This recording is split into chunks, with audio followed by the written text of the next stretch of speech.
So hello and welcome to another tutorial.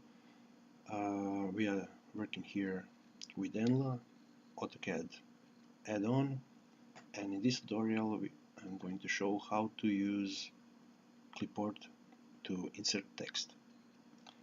So here we have AutoCAD, we have it running, we have Enla running, and like I explained in previous videos, to have anything working you need to do some selection.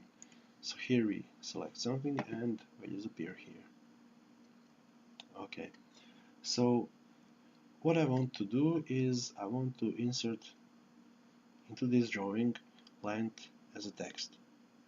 So first we select only length, so I will hide area, and the reason for that is that anything that is here inside this box, each of it, will be pasted into one single text, and at the moment I want to show you just how it works like this.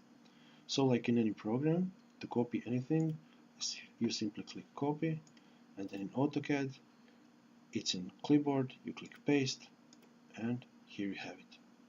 So the values are here. Okay, so let's say you want to use multiple values, so you have all these three lines. How to show all of them in one single text?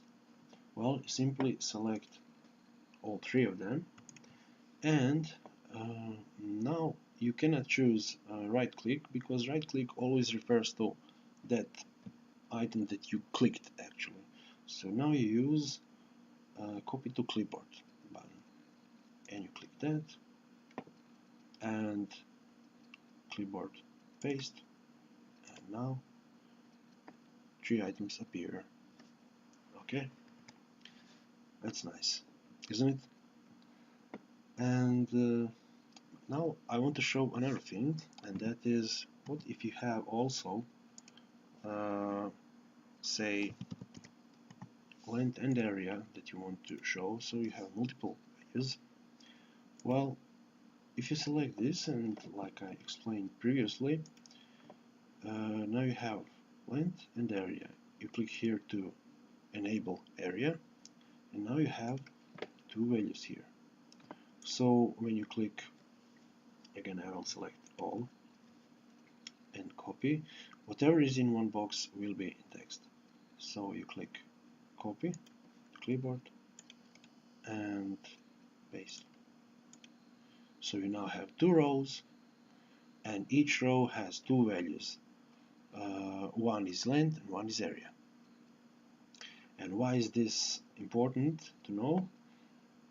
Because with this arrangement you can easily use Excel or any other calculator and simply click paste, and you will have these values here. And I think that's nice, and that's it. I think you will like it. You select what you need, you choose number of digital places, you choose scale factor the same as before, and you have it. That's it. Well, thank you for watching, and see you next time.